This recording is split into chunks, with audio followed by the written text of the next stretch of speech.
us.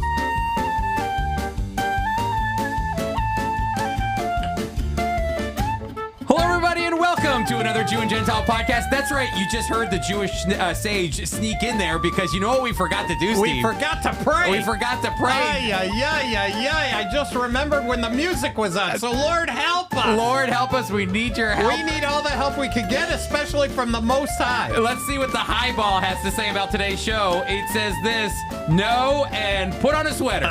Forget about it. Hey, listen, everybody, we got a great show. We're continuing our conversation about the bodies of God and what Menno's book, Jesus and the Hebrew Scriptures, have to say. We had a great conversation with a rabbi recently we want to share about, and there's so much more, so here we go. Well, welcome in, everybody. Steve and I want to lead. There's a lot going on with anti-Semitism, Steve. Oh, we have to do this. We have to. There's a lot going on, and not only are we seeing the anti-Semitism coming from out of Israel, what's going on in Israel, we're seeing how that bleeds. So it's not just the fact that Israel's dealing with Hamas and Hezbollah and Iran and the Houthis. It's that Muslim anti-Semitism that's in the Middle East. But now, naturally, what happens is their anti-Semitism begins to brew globally. And we're seeing that all around the world. Specifically right now, the target of anti-Semitism is our college campuses around this country. It's unbelievable. And in fact, I was talking to our representative this morning, Menno Kalisher, and asking him about Israel and how they're reacting to what they're seeing in the college campuses in the United States. And he gave a synopsis. I can't do it justice, but he's saying, the Syrians killed 600,000 people in their civil war, and there was nobody on the college campus who was protesting. And the list goes on and on and on. Ukraine, the Sudanese. Yep. Why all of a sudden, in the middle of a war, where they were attacked, all of a sudden the college kids are out and they're upset? Yeah, well, why aren't there protests at the gas stations that are owned by the Russian, what is it, the Lukoil? That's a Russian-owned gas. Why aren't they out there protesting against sovereignty and freedom and liberate? Why aren't they doing that? Menno answered the question. When I asked him that very question this morning, he just said anti-Semitism. 100%. It's always that way.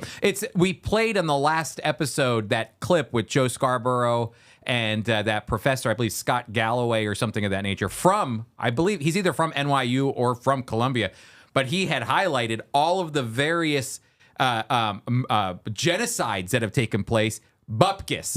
Nothing from anybody. Nobody cares. We all slept through it all. But then all of a sudden, Israel responds to the killing of 1,200 Israelis, innocent children, innocent pregnant women, the elderly. They take innocent hostages. And then what? Now we get to turn on Israel, which means the lowest common denominator is that they're Jewish. Exactly. In fact, what's going to happen if Israel decides, as I think they will, to go into Rafah?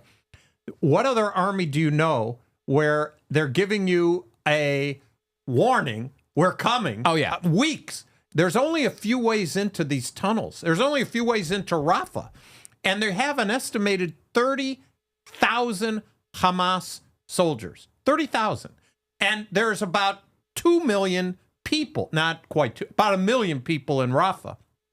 So they're going to mix 30,000 soldiers or military people in Hamas to intermingle so that the Israelis have to try to differentiate who they're going to attack. That's right. No other army has been faced with that. Israel is, and no matter what Israel does, it doesn't matter the outcome, it won't be enough to satisfy the people. What did Menno mention at all the feelings that the Israelis have toward Netanyahu or toward what's going on over there? That it doesn't matter who is the leader. It doesn't matter. The Israelis realize they have to get rid of Hamas, and you could take Netanyahu out, put in anybody, Lapid even, if you want. Mm-hmm. They know what they have to do. So they're not like married to Netanyahu now. In fact, there's a statistic coming out of the Jerusalem Post that the majority of Israelis no longer support Netanyahu, but they support the government as they fight Hamas. That's they right. know they have to fight Hamas. And I think that's really important because here in America, Chris, if there's a common enemy, historically in the United States, it doesn't matter who the president is. If there's a threat, they want to take care of it. Yeah. You got Sorry choked up there. I got choked up. You got All of a choked sudden, up. I need the Jew and the Gentile drink. Jew and Gentile drink. You were verklempt. Well, listen, while Steve is taking a drink and catching up, I want to remind you that that the Jew and Gentile podcast is sponsored by FOI Equip, and you can go to foiequip.org and register for our upcoming classes. If you're a big scholar is coming to Equip. That's right. Steve had just wrapped up his class. Steve. He's not the big scholar. Well, I'm saying Steve just wrapped up his class on Romans 9 through 11. But next month, we have Mike Stallard, Dr. Mike Stallard, talking about the facts and flaws of covenant theology. We're in May, Chris. Oh, yeah. What am I talking about? It's this month. I can't believe that. That's right. It's this month. It's toward the end of the month. You can go to foiequip.org, and there you can find the dates and the times. You can register for that class. Don't forget to text us 424-444-1948. Steve. And we need somebody to text us who did, Chris. Tell us what we got. We got Yamakopters. Yamakopters. Somebody sent us Yamakopters. We don't know who they are, but they're handmade with love. Yamakopter.com. That's right. We got little yarmulkes that have little spinners on top like a helicopter. It's called. And look at this, Chris. Look at this. It's a sticker. A Yamakopter, but we don't know who you are. That's right. So text us 424-444-1948. We Chris, according to the card that came in with this, with these two Yamakopters. This is amazing. It says, send us a photo wearing a Yamakopter for a chance to be featured in our page and win a free Yamakopter. We got to do that, Chris. We're going to do it. The Jew and the Gentile. The Jew and the Gentile. All right, Yamakopter, thank you so much. You have gifted us these amazing gifts. We don't know who you are, but look, the thing's got to fly around. That's right. That's right. Well, let's go from the ridiculous, Chris. Thank you for these, by the way. This is wonderfully ridiculous. Wait, can I say something? Perfect for us. Another ridiculous thing is that somebody did text us this week, and they said that right around my face on the mug on a mug, it started to cry. It leaked. Oh no! Our second leak. We have a leak. We have a crack in the cup. I have a leak here. Do you really? It's just look. It's leaking. Ay. See those drops there? All right, we're gonna have to do some quality control. Quality control. That's we got right. two smiling faces that are weeping. Well, it looks like it's only me crying. Why is that? I have no idea. I have no idea. So, listen, text us 424-444-1948. And again, that's foiequip.org. And don't forget that when you're watching us or you're listening to us, be sure to like, rate, subscribe, all of it. Don't rate it because we won't rate real high, but subscribe anyway. That's right. Go right into the tank. People were texting me, how do I rate? Well, you just got to go on the Apple podcast app, and you can rate the podcast there and write a kind word or not kind word. We can handle it. We can handle it. Chris, we have a video that I saw that I sent to you that I thought was really helpful from a very prominent media person and who happens to be Jewish herself. And so why don't you set it up for us? Yeah, this is Andrea Mitchell. This is MSNBC, and she is speaking to the deputy mayor of Jerusalem, and she's going to be asking her questions, but it leaves her kind of shocked because it's almost embarrassing what Andrea Mitchell asks. And we took this from a YouTube. David from the Rubin Report. This is David Rubin commenting on this. So we thought it would be interesting for you to hear this, and so here we go. There was a lot of empathy for Israel, and then with the Jabalia refugee camp being bombed. Deputy Mayor of Jerusalem, her name is Fleur Hassan-Nahoum. I interviewed her in Jerusalem. I was blown away by this woman. Her energy, her passion, her love for the city of Jerusalem was just absolutely incredible. She was on Andrea Mitchell's show on the televised mental institution known as MSNBC. And Andrea Mitchell, who is a Jew and a Hamas apologist, here she is blaming Israel for the rise of anti-Semitism. Talk about the conflicting imagery, which is so painful for all sides. But you had this savage massacre on October 7th, and I've seen the video, and it is unspeakable. Yeah. And there was a lot of empathy for Israel. And then with the Jabalia refugee camp being bombed, and now the hospitals, You know, Europe is on fire with anti-Israel protests and messaging. The U.S., now we see this counter march today, which is trying to balance. Steve, there was already, I mean, for Andrea Mitchell to act like there was no anti-Israel sentiments in Europe prior to October 7th or to their response in Gaza is foolish. To act like everything was absolutely fine in Europe when it came to Israel or even the United States, and to then, so it's almost like we had this peace and everything was fine. And then October 7th happened, then Israel's response, and you guys just threw it in the toilet here. It's amazing to me how disconnected she is. It was already a ton of anti-Israel sentiment in Europe. No, I agree. Andrea Mitchell's she's actually acting just like President Biden is, trying to do equal. You're trying to be both at the same time. Well, this was bad, but then this happened on Israel's side, and this is bad. Watch how the mayor handles this. She's so, I keep thinking, what would I be doing in this? She's so composed. She is composed. She is sharp and articulate. I'd be like this with my hands. She's articulate in English. Yeah. And that's not even her first language. All right, here we go. It out, but there were problems all across the U.S. as well, and anti-Semitic incidents. Is there a better way for Israel to process this war? There a better Something way? that the U.S. has been urging quietly and now publicly in terms of using smart bombs, not Dumb bombs. That's Hey, the listen to kicker. that. Yeah. What? Maybe they could use dumb bombs. Yeah. That's what she said. Yeah. Chris, play it again. Rewind. Just play that part again. Well, they're using smart bombs and dumb bombs. Let's see if I can do that right. The U.S. has been urging quietly and now publicly in terms of using smart bombs, not dumb bombs, and smaller munitions, more ground than air strike. Well, Andrea, this is a war we didn't ask for. We didn't provoke. We didn't start. It was something we never expected. To have 2,500 terrorists come in, and you saw it yourself, hours of torture, innocent babies who were decapitated, pregnant women whose stomachs were open, babies taken out. You know how horrific that was. I don't know of any country that wouldn't want to go and defend its citizens from essentially an existential threat. And not just that, the leaders of Hamas are saying, we're going to do October the 7th again and again and again. So Israel has been put in an impossible situation. Now, Israel has the strength. It is true. Israel has been put in an impossible situation. It's funny. A couple of months ago, I went to Dallas, and I was spending time with my good friends. And you and I had done like a gathering down in Dallas. It was back in January.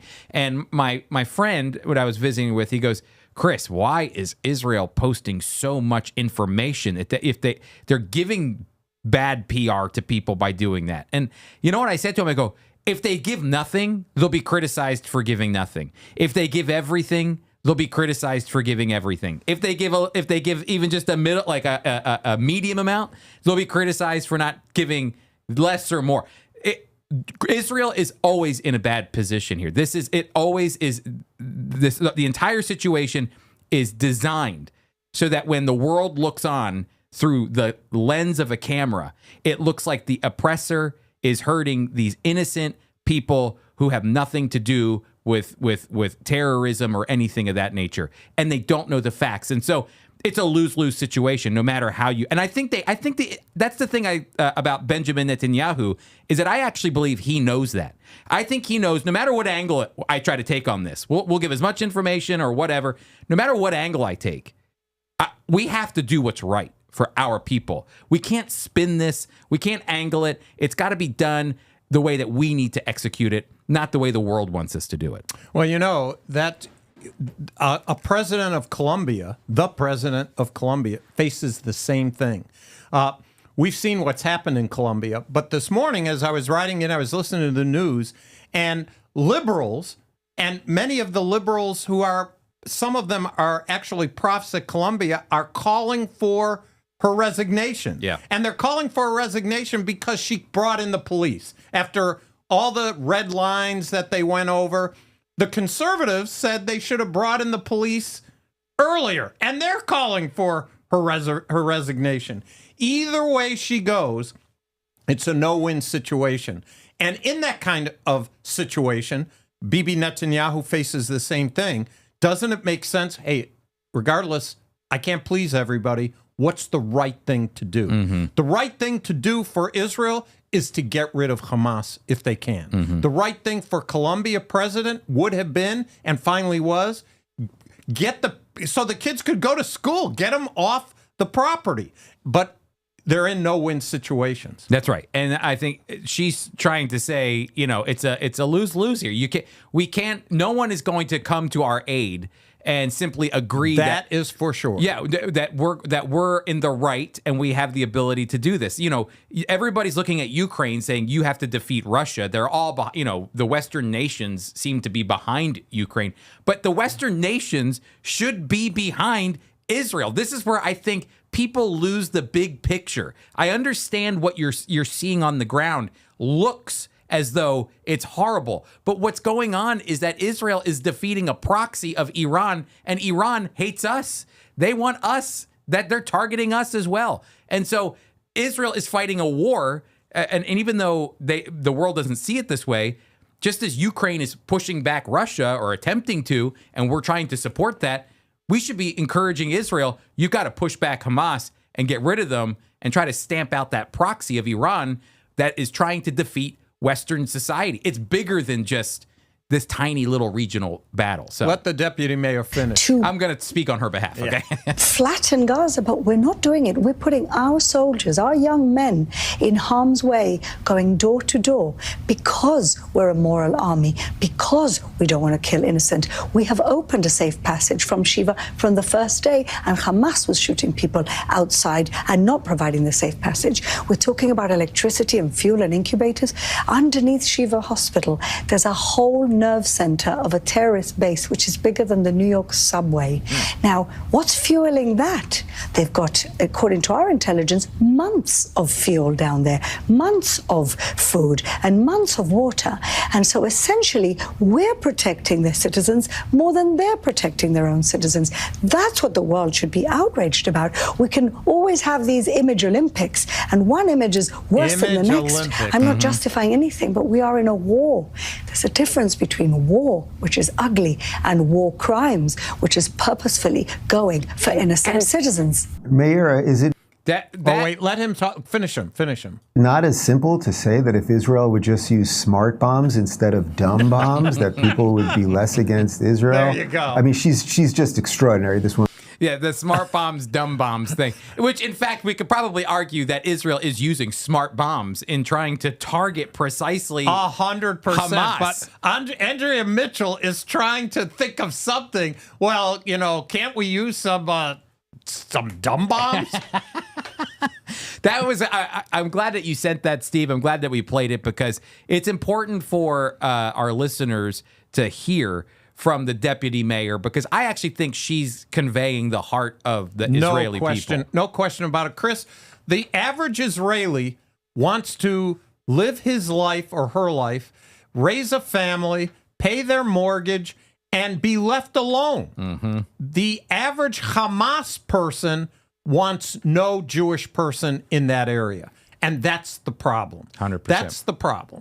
I'm just looking here because I didn't know who Fleur Hassan-Nahoum is. Fleur Hassan-Nahoum is an Israeli politician, media expert, and policymaker. She serves as the deputy mayor of Jerusalem in charge of foreign relations, international economic development, and tourism. She's also the co-founder and founding member of the UAE Israel Business Council.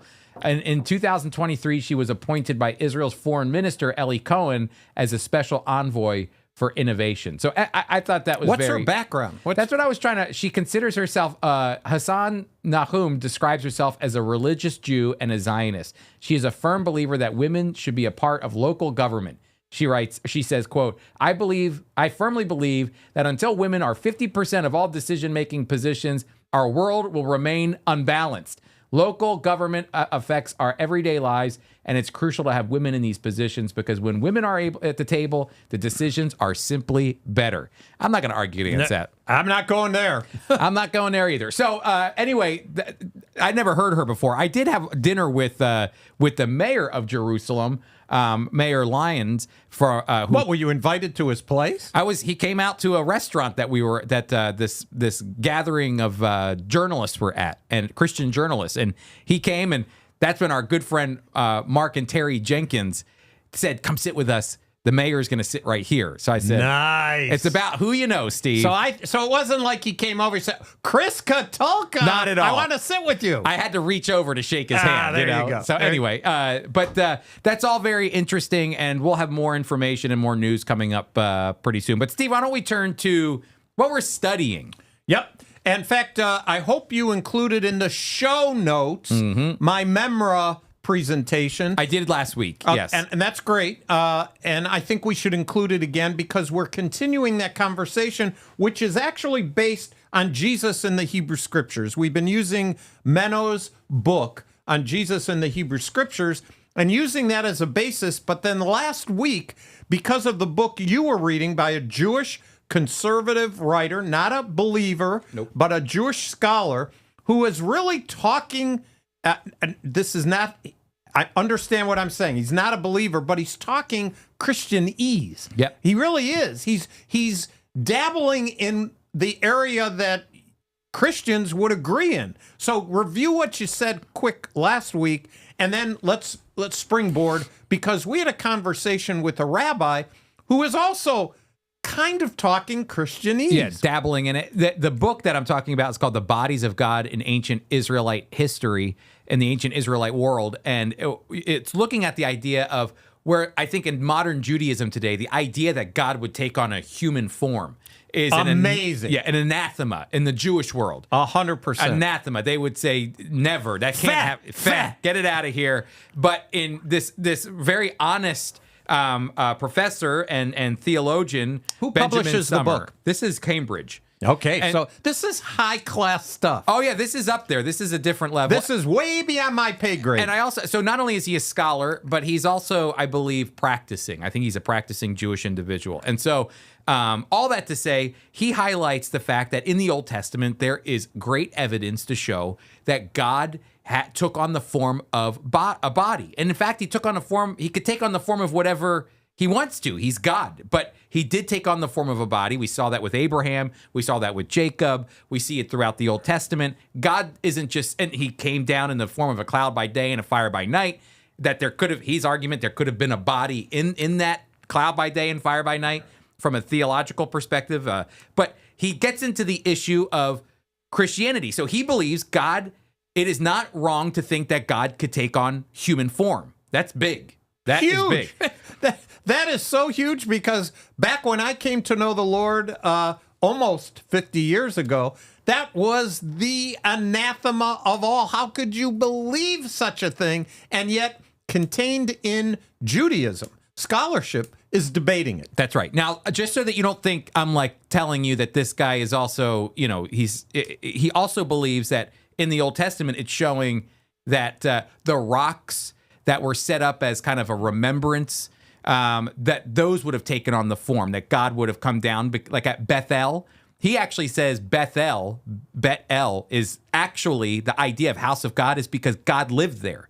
And so, or that when the Asherah poles, that when the Israelites went to go worship the Asherah poles, they weren't just going there to worship Baal, they were worshiping Yahweh. They believed Yahweh was in those things. So he's saying that's a different, so again, don't take me that I'm saying it's a, no, we understand, but it's beginning to talk Christianese in that the strictly old idea from a Jewish point of view is never happen. Never happen. It's an abomination. God is God. He's spirit. Shema Yisrael Adonai Eloheinu Adonai Echad. Hear, O Israel, the Lord our God is one God. He is everywhere, but he's never in a body. Now we're hearing and have been hearing from even old sources that they have a possibility that it's not that way. So he gets to Christianity and he says, you can't escape Christianity because Christianity does take on a form of that idea of what the Old Testament teaches, that God takes on a human form. And it's interesting because he'll go down that path, but then he goes here and he says, the only significant theological difference between Judaism and Christianity lies not in the Trinity or the Incarnation, but in Christianity's revival of the notion of a dying and rising God, a category ancient Israel clearly rejects. And he also mentions that he believes one of the big differences, as he's talking about embodiment of God, is that there's a difference between embodiment and incarnation. So we believe when Jesus came to earth at his birth, it's the incarnation. That's one of the most amazing moments in human history. It is the most amazing moment in human history. But he's saying, we don't believe that. We believe in embodiment. I have a problem trying to figure out, can you develop that a little? What's the difference between embodiment? Maybe it's the fact that incarnation means that forever That's Jesus... the difference. You just said it. We believe that when the execution of the decision of the second person in the Godhead to take on flesh, to be born a human being, incarnate, he is forever. That second person in the Godhead. God's still around, still one God, but now that second person is forever in a body. That's right. And that has amazing implications. That wasn't that way, and then it was that way, and will always be that way. That's a very difficult concept. In fact, you and I just met a rabbi not long ago and had a discussion with him. A great discussion. We're trying to get him to come on, but that's not too easy. We'll see what happens. But he too would talk about, he's talking about a born again experience. Mm-hmm. Chris, he used the term born again experience. But just not with Jesus. That's the idea. So it's a born again experience, but not with Jesus. I hope that he comes on and develops that more. We need to, when we talk about these things, the best news of all, Chris, is that we as an organization, our people, not just you and I, all of our staff is now, we're at a new frontier. We're actually intermingling in a positive way. We just had a representative in Arizona who had 4 sessions in a synagogue with the rabbi. They're very good friends, with people sitting there and talking about the Gospels. Yep. And had a chance to ask questions, and with very clear that the rabbi believed one thing and our representative believed the other thing, and that the people in the audience could feel free to ask questions. Chris, isn't that the way it should be? Yes. To be inquisitive about what the Word of God teaches. That's fantastic. Yeah, the end of his book here is fascinating to me because it talks about the tension of the Bible, and the tension is that God is transcendent in some cases of the Old Testament. He's transcendent, which means he hovers above everything. And in other moments, he's in the moment. He's in the moment. Here he is. Yep. And I think what Benjamin Summer is trying to say here is that, as Christians, we believe God can be both transcendent and immanent have immanence at the same time, presence. Yep. There's always that tension. He has trouble with that. Yeah, and a lot of apparently Jewish scholars of the past have had trouble. They try to pinpoint what they want of God. He's either up there or he's down here. And if he's down here, he can't be up there. That's exactly right. And so I want you to hear this because this is fascinating. It says, Yair Lorberbaum points out that philosophers, theologians, and mystics reject anthropomorphism. That's the idea of the idea that God has a nostril or an arm. It's the things that I try to identify a ethereal God with, that we give him visible ways of representing humanity in some way, his creation. So they reject the idea of anthropomorphism in part because they hold that a God, I love this, listen to what he says, a God with a body is exposed, visible, and hence not mysterious. A God who is understood is no God at all. He quotes Augustine as saying that. So he's saying if a God takes on the humanity, if he takes on humanness, then he's no God at all. He looks just like us. People want a transcendent, mysterious, mystical God. But then it's fascinating because this is how his book ends. Yahweh's fluidity does not render Yahweh something akin to a polytheistic deity, even though we saw in chapter 1 that the gods of the ancient Near East polytheism were fluid. Rather, the perception of divinity we have explored here reflects Yahweh's freedom, even as it expresses Yahweh's grace more specifically. Yahweh's desire to become accessible to humanity. I love that. That's very interesting, Chris. That's right. He's talking about the fact that he says this concept renders God an unfathomable being, which I would agree with. 100%. But nevertheless, the one whom we can enter into dialogue. So the idea of God being transcendent and also God being very present, and the fact that he would take on humanity, which we believe that about Jesus.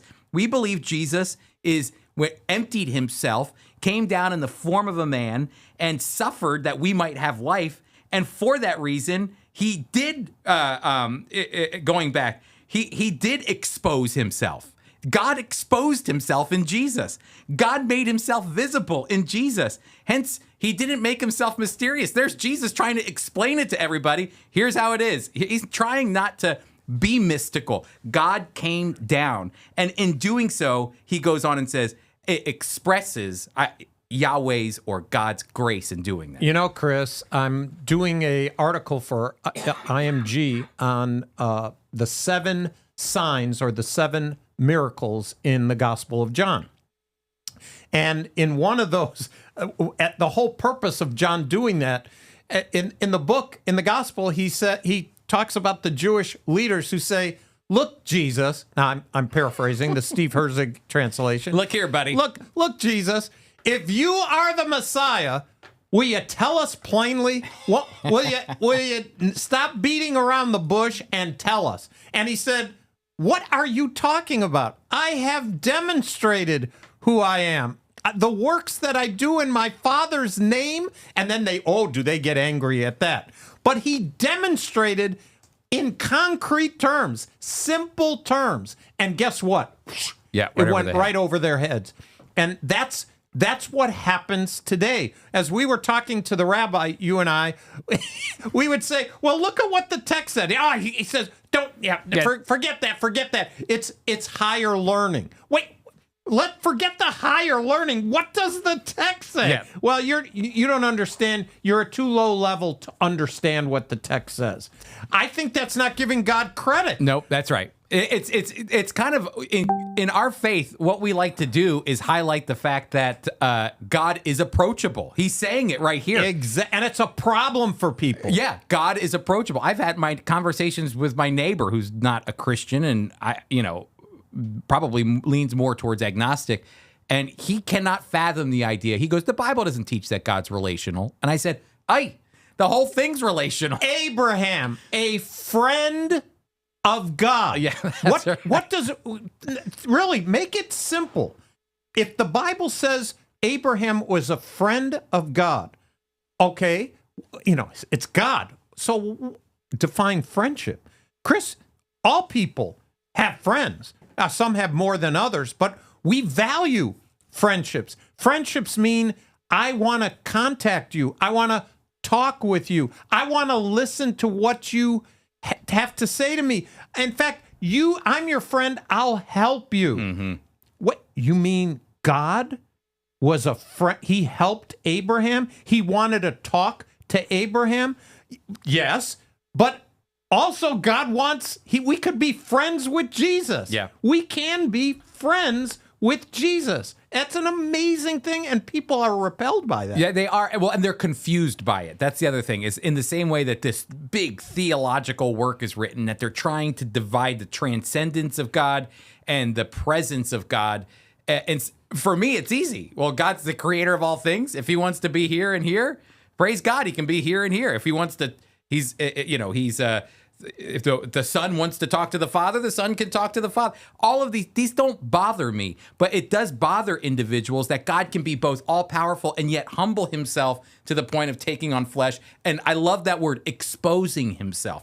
God exposed himself, and in doing so, he revealed his grace to us. That's amazing. The suffering servant of Isaiah 53. He's in flesh, and he suffered for us. Chris, at the end of Menno's book, we'll probably have to touch on this next week, but there are 4 pages worth of lines of the various titles and descriptions of Jesus the Messiah in the Old Testament. Look at some of the. Why don't you read a couple of those? Because what Menno has done for us is taken from the scriptures these various titles, and they give us an aspect of who Jesus was. Mm-hmm. The seed of the woman, Genesis 3:15. The angel of the Lord, Genesis 16:7 through 13. The God who sees, Genesis 16:13. The God who sees. Think about that. Jesus was the God that sees. That's El Roy, right? Yep. El Roy. El Shaddai, Almighty. Shiloh, that's Genesis 17:1. Shiloh, Genesis 49:10. The God of Abraham, Isaac, and Jacob, Exodus 3:6. One of my favorite, when I pray, I try to always, privately or publicly, he is the God of our forefathers. That's right. And we were trying to tell the rabbi, because he was trying to make Christians, they're Gentile, and they need to understand that this is Jewish. And we were trying to tell him, Gentile believers know and are thankful that, yes, their Savior's Jewish, and he is the God of Abraham, Isaac, and Jacob, the living God. I tried to have the conversation with the rabbi about the fact that do you ever think about, you're talking about the nations coming to know God. Did you ever stop and think that maybe the nations have come to know God because of what the Messiah Jesus has done? Like, here I am. I'm telling you right now, I believe in the God of Abraham, Isaac, and Jacob. Your generations go back to pagan That's Gentiles. what I'm saying. That's right. At least I'm from a Jewish background. That and $2 will get you a cup of coffee. That's why you're the sage. He says, I am who I am, Exodus 3:14. The Lord, Yahweh, Exodus 13:21. He's the star from Numbers 24:17 through 18. The commander of the army of the Lord, Joshua 5.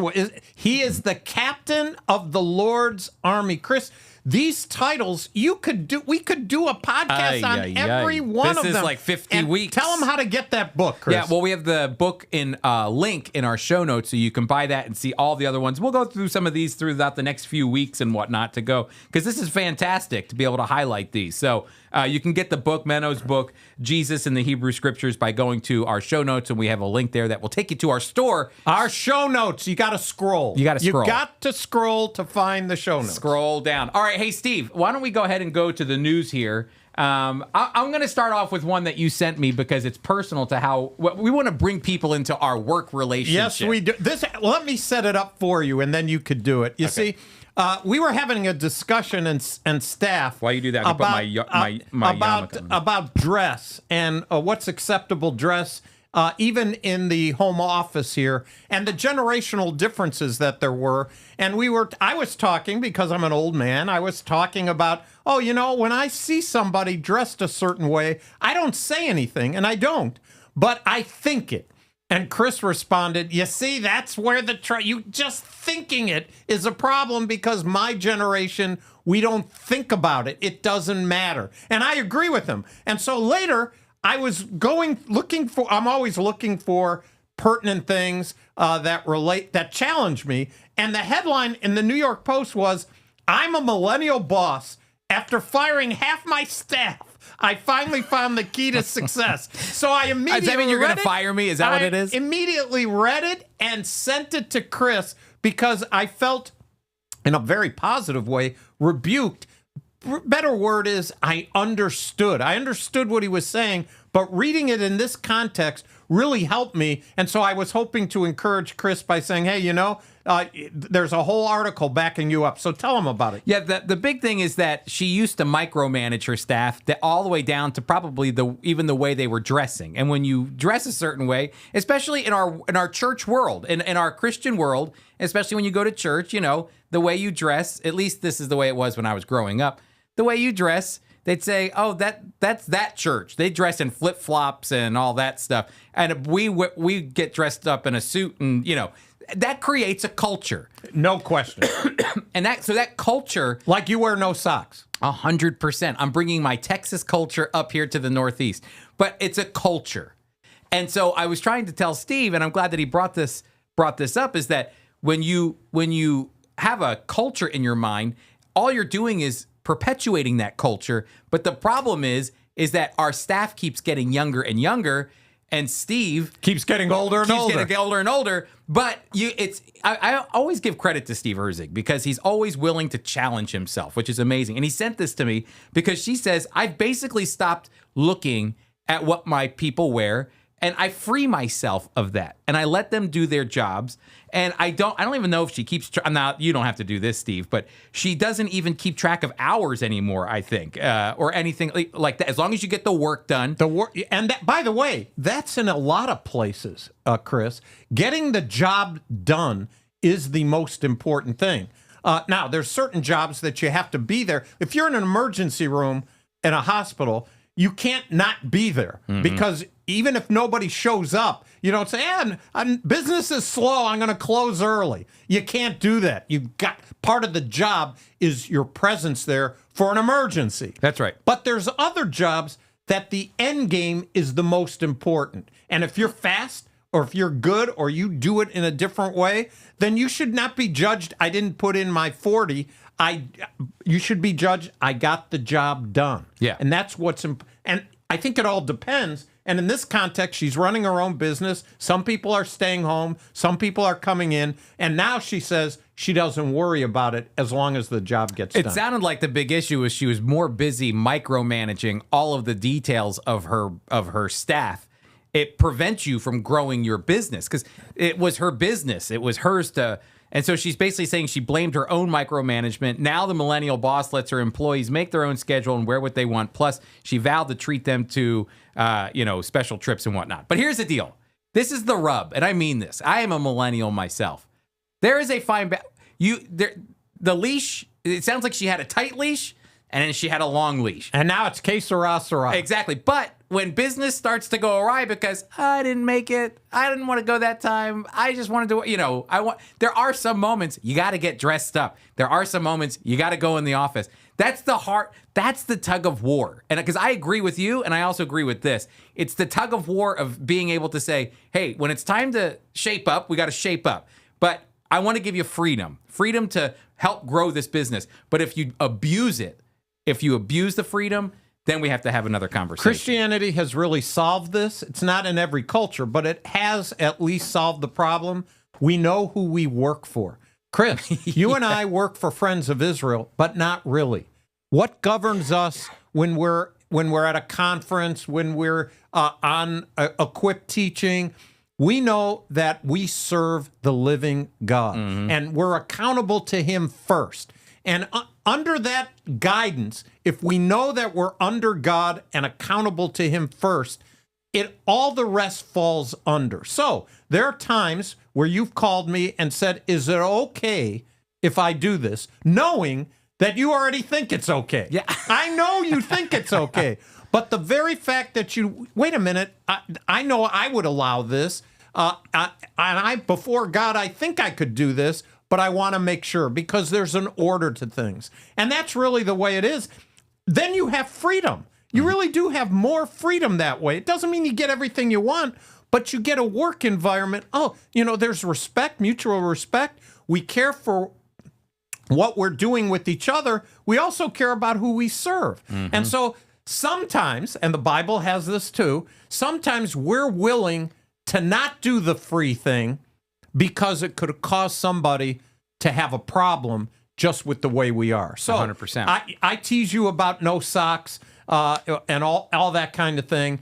But we always say this, look, we're going to this place, this group of people, this is kind of their culture, and the culture that you are happy with, we really hit that culture, and that's not what our ministry is. We're not in the ministry of shaking up culture. We're in the ministry of teaching God's word. So sometimes we'll sacrifice our freedom in order to serve for a greater purpose. But I love dialoguing with you. I remember that first time I was at a conference in Willow Valley, Friends of Israel, and I'm looking on the side, and there you are at the pulpit with no socks. Yeah. And I'm looking in the audience, and they're all old like me. And I said to you, you've got to put on socks here. And then Elwood McQuaid, who's now with the Lord, what did he do, Chris? He gave me a pair of socks. That's right. And we've had guests or listeners that have sent in socks as well. That's right. They have sent in socks. Hey, Steve, there is one place where my culture, where I'm not a big fan of just do whatever you want. You know where that is? When you get on the airplane. I agree. And people are wearing PJs. Drives me bonkers. My kids say, why do you get dressed up so nice to go on a plane?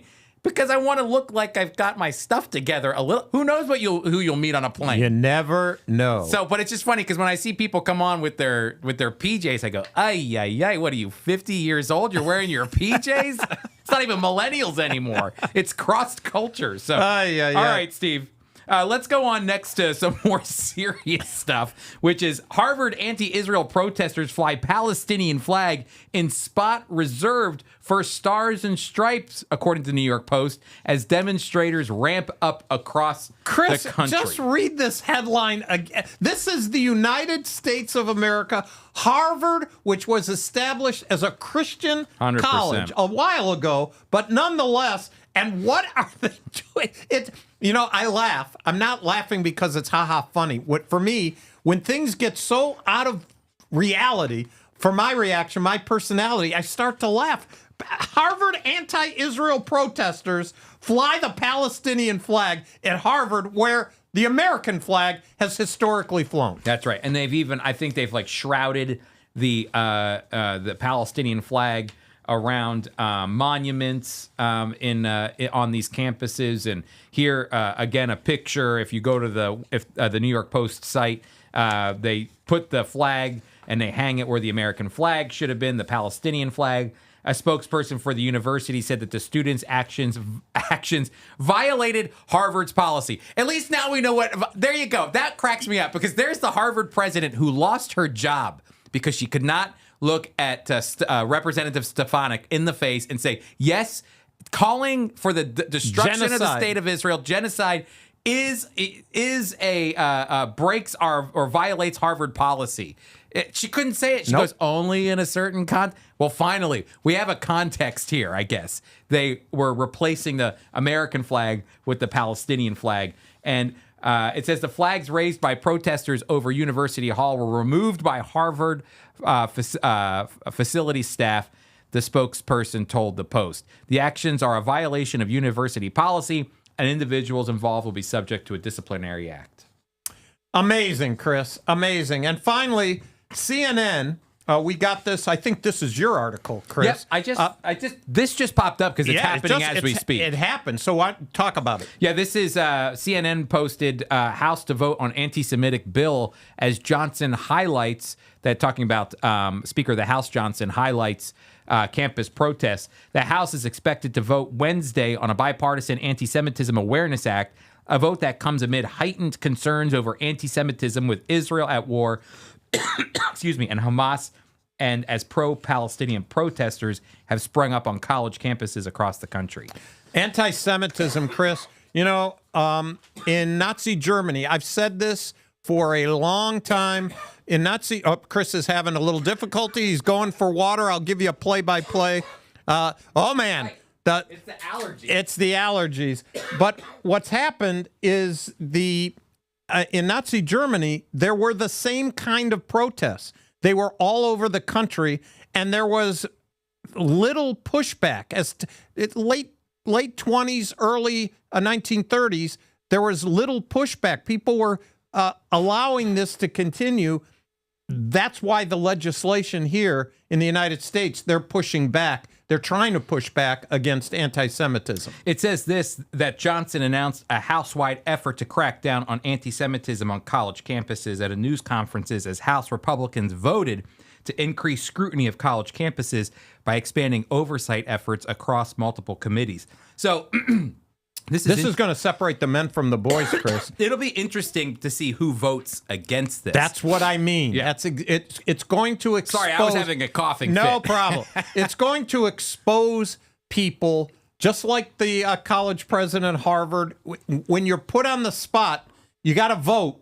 What are you going to say? What you don't have to vote. You can abstain, but that will communicate. Either way, it's going to separate folks from who's for Israel, who are for the Jewish people, and who hate the Jewish people. 100%. All right, Steve, before I fall apart, allergies. Do you get allergies? I get allergies all over the place. Ay. Sometimes it just hits me out of nowhere. So I apologize to all of our listeners, but I thought we would go to, before we get to the Yiddish word of the day, we have a section on the Hora, Steve, that you were going to read about. Yes, we do. And I have it right here from the Little Encyclopedia of Jewish Culture, 101 people, places, things, and foods every Jew should know. And so, Chris, we've been talking about Jesus, the Incarnation, and whether God could manifest himself in bodily form, and what does that mean? And as we talk to the rabbi, as we dialogue with the book that you're reading, it seems sometimes to go round and round. Yep. And so we looked up the word hora. We all know hora. Some of our listeners maybe have danced the hora. Love the hora. The hora, H-O-R-A, likely originated in the Balkans during the late 19th century. The name has Slavic origins and roughly translates to round dance. Popularized in 19... I always love it when the word means exactly what it is. That cracks me up. You know what we'll call it? Round dance. Round dance, that's what it is. Popularized in 1924 by Jewish Romanian choreographer dancer Baruch Agadati.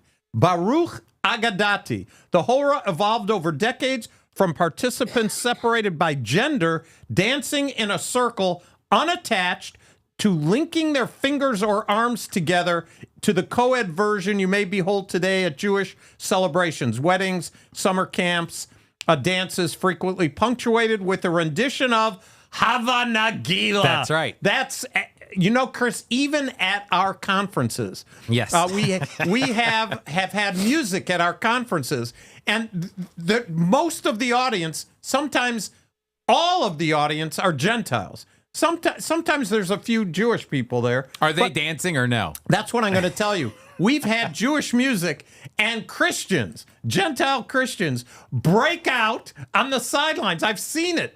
They start dancing the hora. They're dancing. They got smiles on their face. They're happy. Chris, we shouldn't be afraid of that kind of thing. Although I must say, I have no sense of rhythm. I would not be up there at all, but I love to see people dancing the hora. Well, the other time that we do the hora is when we go to the Sea of Galilee on our Up to Jerusalem tours, and the captain of the ship will take us out on the Sea of Galilee, and we all have this very amazing moment with the Lord. It's amazing. It's just it was really impactful. Especially when they shut the motor off and you're just kind of floating. The gentle waves are rocking the boat. Yep, and you're kind of taking in the moment, and then all of a sudden you hear the Hava Nagila come on, and the guy clears the entire deck of the boat, and he teaches everybody how to do the hora, and they're dancing around on the boat out in the Sea of Galilee. I don't know if Jesus did that or not. That's not in the Gospels, but either way, it's always a good time. I'll tell you this. Jesus went to a wedding. 100%. He went to a wedding, and that alone tells me something. He liked to have a good time. I think so. Yep. I think he liked to celebrate. And in fact, his own mother said, "Hey, son, there's no wine. That's what are you going to do about this?" Woman, my time has not come. And then they're not. You don't read it, but I'm projecting. He said, "You know what? I better do something." That's right. So boys, fill up 6 water pots, and what comes out? Not just wine, Chris. Better wine. Better wine. That's right. Hey, you know what? The reason why he had to do it, too, is because he had all these uninvited guests that showed up with him, and they drank all the wine. Schnorrs. The Schnorrs came to the wedding. The disciples. They weren't even invited. Hey, can I get a cup? All right, fine. All of a sudden, it's gone. Hey, everybody. Yiddish word of the day. In honor of the Yiddish word of the day, we are putting on Our Yamakopters. Yamakopters. Ba-ba-ba. There we go. We're spinning them to our guest, our Wait, listener. I lost my Yamakopter. No, Wait, it's on. There it You is. don't even know it's on there. Yeah, there you go. We're using the word again, yarmulke, but it's Yamakopter. Yamakopter. So it's a Yamakopter. It's from the Yiddish. Kippah is Hebrew for yarmulke is Yiddish for a kippah, a head covering. Yarmulke, skull cap in English. Skull cap. That's right. So, but whoever you are, wherever you are, please text us and tell us so we can say thank you, Toda Rabah, for the Yamakopter. That's right. I'm spinning the Yamakopter. Oh, it just fell. spinned it right off. That's right. Hey, everybody. This is a great Jew and Gentile podcast. I got the Yamakopter. I don't know if it's great, Chris, but it's finished. Thank you so much for joining us. Be sure to text us 424-444-1948. I got to get out of here before I start coughing up a spell Wait, again. Don't give us more information. Okay, sounds good. Go to foiequip.org, and there you can register for Mike Stallard's upcoming class, The This Facts and month. Flaws. What did I say? This month. Okay. I just This reiterating. month, May. It's coming up this month. Facts and Flaws of Covenant Theology. Hey, everybody. We'll see you next week.